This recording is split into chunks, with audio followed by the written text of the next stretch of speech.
ওয়াসিলা ইবনু আসকার রাদিয়াল্লাহু তাআলা আনহু হতে বর্ণিত আছে, তিনি বলেন রাসূল সাল্লাল্লাহু আলাইহি সাল্লাম বলেছেন, আল্লাহ তাআলা বনি ইসমাইল আলাইহিসসালামের বংশ হইতে কিনানা গোত্রকে বাছাই করেছেন। কিনানা গোত্র হইতে কুরাইশদেরকে বাছাই করেছেন। আবার কুরাইশদের মধ্য হইতে হাসিম গোত্রকে বাছাই করেছেন এবং হাসিম গোত্র থেকে বনি হাসিম হইতে আমাকে বাছাই করেছেন। হাদিসটি তিরমিজিতে ষষ্ঠ খণ্ডে 3606, সহিহ কিতাবে 302, সহিহ মুসলিম হাদিসটি রয়েছে। রাসূল সাল্লাল্লাহু আলাইহি সাল্লাম ও তার সাহাবীগণের মর্যাদা।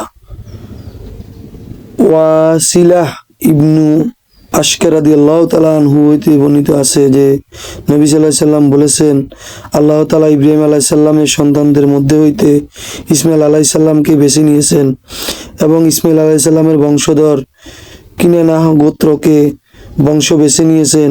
কিনানা গোত্র হইতে কুরাইশ বংশকে বেছে নিয়েছেন এবং কুরাইশ বংশ হইতে হাসিম উপগোত্রকে বেছে নিয়েছেন এবং বনি হাসিম হইতে আমাকে বেছে নিয়েছেন, অর্থাৎ মুহাম্মদ সাল্লাল্লাহু আলাইহি সাল্লামকে।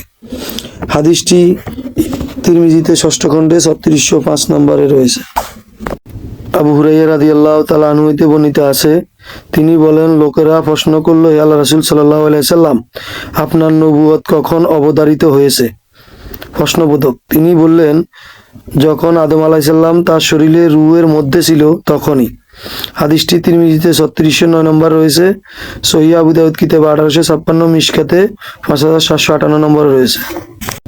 আবু হুরায়রা রাদিয়াল্লাহু তাআলা আনহু হতে বর্ণিত আছে, তিনি বলেন রাসূল সাল্লাল্লাহু আলাইহি সাল্লাম বলেছেন, আমার জন্য তোমরা আল্লাহ তাআলার কাছে ওসিলা কামনা করো।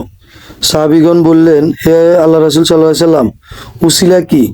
তিনি বললেন, জান্নাতের সবচাইতে উঁচু স্তর, শুধুমাত্র এক লোকেই তা অর্জন করবে। আশা করি আমি হব সেই ব্যক্তি।